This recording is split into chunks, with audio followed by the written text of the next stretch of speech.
Alright, hello guys, how's it going? In today's video, we're going to be talking about another upcoming Arctic outbreak. This is going to be a continued thing that's going to go on through the rest of April, so we're going to talk about all of that in this video. Now, before I get started with this video, though, I would ask that you do subscribe if you do like weather-related content, and also make sure to share this video with your friends, family, and social media. Now, for today's comment of the day, kind of staying on theme, I want to know, what is your favorite flavor of cake? And give me a good reason why. I have a comment for the ice cream one from yesterday for the end of this video.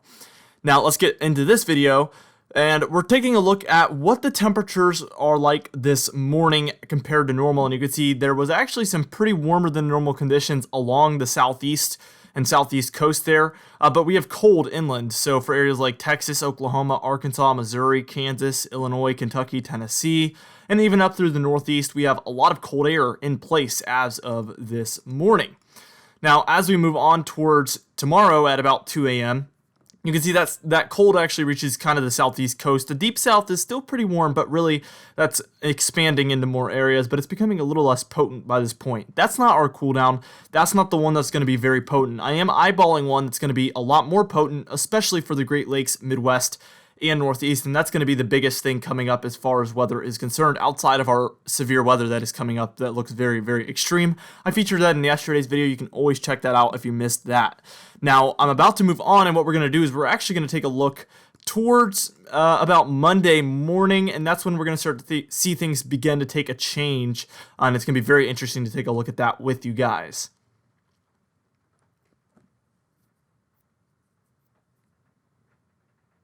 Alright, now as you can see, we're going to have more widespread cold coming in. Still, the southeast trying to hold on to some of that warmth. That's really going to be the theme here. We're going to see the southeast really struggling to completely cool down. We have a southeast ridge that's been there since wintertime, and that's why we've had a lot of warm air coming from the south since about wintertime. Let's go ahead and take a look up to the northeast, and you can see we have a lot of colder than normal air. Those dark blues and purples indicating some areas that are well below average temperatures. Also note, up in Canada, we have well below average temperatures. That's going to actually make its way into the United States in the coming week as we move forward. Now, as we move forward, here's 2 a.m. on Tuesday, April 21st, and you would see that purple from Canada starts to make its way into the Dakotas, Minnesota, Wisconsin, and that's what's really going to lead to our very, very potent Arctic outbreak here. We have some pretty below average temperatures for the eastern United States, very light blues, but it's that Midwest, very, very colder than normal conditions. It's going to make its way down, and that's what's really going to be our Arctic outbreak here that I've been mentioning throughout this video. Now, let's go ahead. We're going to move on towards further into Tuesday. We're going to watch this cool down really make its way into the Great Lakes and the northeastern United States after we move on.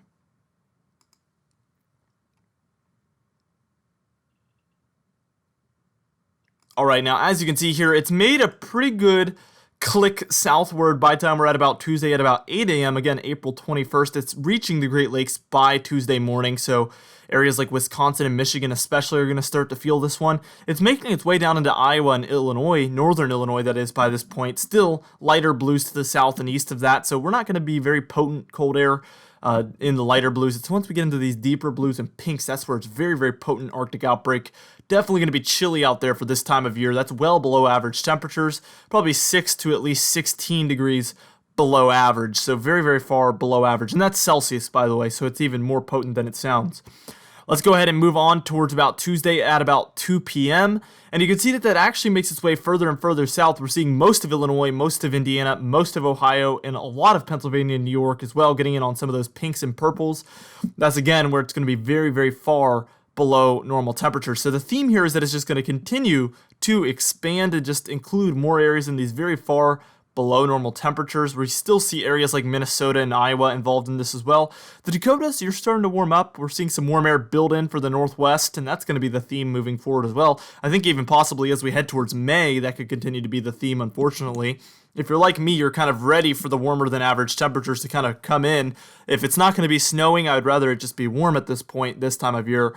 But it really does not look like winter wants to give up here at the end, even though it looked like it wanted to give up back in February. Now it's back, and it's really trying to make up for what the winter was, and it's not doing that, unfortunately. Now we're about to move on, and what we're going to do is we're going to take a look at Tuesday night heading into Wednesday, and we're really just going to watch this cool down as it progresses.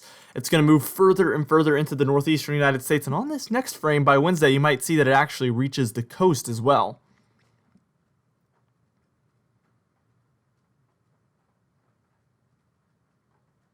So this cooldown is just continuing to expand here as we're looking at about 8 p.m. on Tuesday heading into Wednesday, and you can see that the Dakotas have warmed up though, so we're seeing that very western edge finally come to an end, but these purples and pinks, just Arctic air, very, very potent here for Wisconsin, Michigan, Illinois, Indiana, Ohio, Pennsylvania, even West Virginia and Kentucky getting involved here. We're seeing New York, Vermont, Massachusetts, and Connecticut get involved as well, so it's basically expanding eastward very, very slowly. Again, the southeast still popping up with maybe some above average temperatures, so still trying to hold on to some of that warmth further south. But for the northeast, the Midwest, and some of the Ohio Valley, definitely going to be seeing a very potent cool down here as we move on. Let's go ahead and take a look at about 2 a.m. on Wednesday now, so we're moving even further. Those purples have really expanded down into Kentucky, West Virginia, even Virginia, Tennessee, and North Carolina. By this point, New Jersey, the Delmarva, Maryland, D.C., all of these areas included with these purples, but even Minnesota is starting to warm up on that western edge by this point as it continues to move eastward. This is a very progressive trough, meaning it's moving from west to east at a pretty substantial speed, so it's going to come in and it's going to move out before you know it. We see now Connecticut, Rhode Island, Massachusetts, New Hampshire, and even portions of Maine. So it has really made its way eastward further into Wednesday. Let's move on towards about Wednesday afternoon, and you can see it's basically become a lot more diluted by this point. We're seeing some warm air make its way in by this point. As we move towards Thursday at about 2 a.m., you can see definitely it's mostly a northeast and New England cool down by this point, not really including a lot of other areas. The southeast and the Ohio Valley and Great Lakes have really warmed up by the time we're at about midweek, Thursday, April 23rd. So we're still a good 5 days away from that, but we'll finally be seeing some sort of relief from this cool down by that point. As we move towards Friday, you can see it's basically the same story, very diluted, very light blues and light yellows, trying to balance out what it thinks is going to be happening by this point. We're about to move on, and we're going to take a look at when our next cooldown after that one could potentially be. We're in the long range, keep in mind, so the accuracy might be a little bit lower, but I am going to show you guys when this model thinks that we could potentially be seeing another cooldown after this first one comes to an end.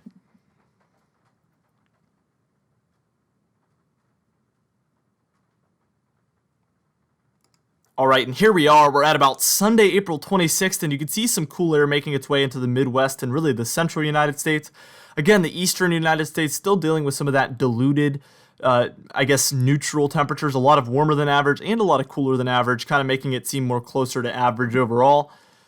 Let's move towards that afternoon, and you can see actually the cold air becomes a lot more potent according to this model, especially for the Midwest and then the East Coast, even down into the Southeast, which is not what we were seeing on our first cooldown. Again, those areas were kind of the areas that were holding on to the warmth for the most part.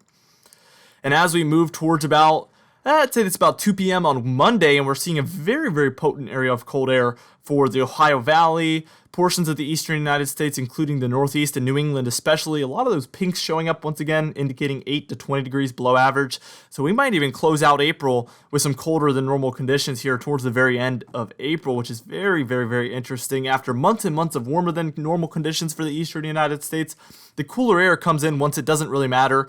This has actually been the theme for maybe even like 4 winters in a row. It'll be very, very warm in the winter, and the teleconnections just don't look favorable for cold and snowy conditions.